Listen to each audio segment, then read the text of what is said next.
દ્વારકાના દરિયામાં ભારે કરંટ જોવા મળ્યો। ભારે કરંટને પગલે 15 થી 20 ફૂટ ઊંચા મોજા ઉછળ્યા। સંગમ ઘાટથી ભટકેશ્વર મંદિર વિસ્તારમાં ઊંચા મોજા ઉછળ્યા છે।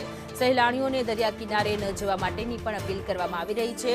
ત્યાં ત્યારે પોલીસનો બંદોબસ્ત પણ ગોઠવી દેવામાં આવ્યો છે। દ્વારકાના અરબી સમુદ્રમાં રૌદ્ર સ્વરૂપ જોવા મળ્યું। દરિયામાં ભારે કરંટ જોવા મળ્યો। દ્વારકાના અરબી સમુદ્રમાં કરંટને લઈને સંગમ ઘાટથી ભટકેશ્વર મહાદેવ મંદિર વિસ્તારમાં 15 થી 20 ફૂટ ઊંચા મોજા ઉછળ્યા છે।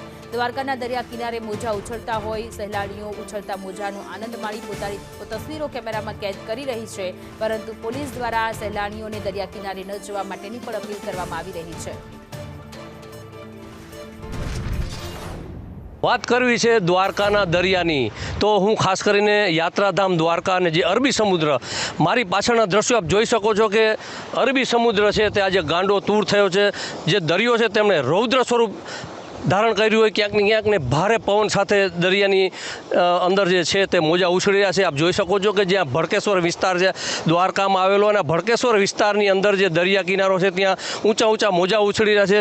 લાઇટ હાઉસ છે, સંગમ ઘાટ છે, આ દરેક જે દરિયાઈ વિસ્તાર છે ત્યાં ઊંચા મોજા ઉછળી રહ્યા છે અને ક્યાંક ને ક્યાંક કહી શકાય કે હાલમાં હજી પણ ભારે પવન સાથે દરિયામાં કરંટ જોવા મળી રહ્યો છે ને યાત્રાધામ દ્વારકાના અરબી સમુદ્રમાં દરિયાએ રૌદ્ર સ્વરૂપ ધારણ કર્યું છે ને જે ઊંચા હાલમાં મોજા ઉછળી રહ્યા છે। કહી શકાય કે અંદાજે 15 થી 20 ફૂટ પણ ઊંચા મોજા ઉછળી રહ્યા છે ને ક્યાંક ને ક્યાંક જે સહેલાણીઓ છે તે પણ આ મોજાનો લાભ લેવા દરિયા કિનારે આવી પહોંચ્યા છે અને ભડકેશ્વર મહાદેવના દર્શન કરી અને જ્યાં દરિયો જ્યાં રૌદ્ર સ્વરૂપ ધારણ કર્યો છે તેમના દ્રશ્યો કેમેરામાં કેદ પણ કરી રહ્યા છે।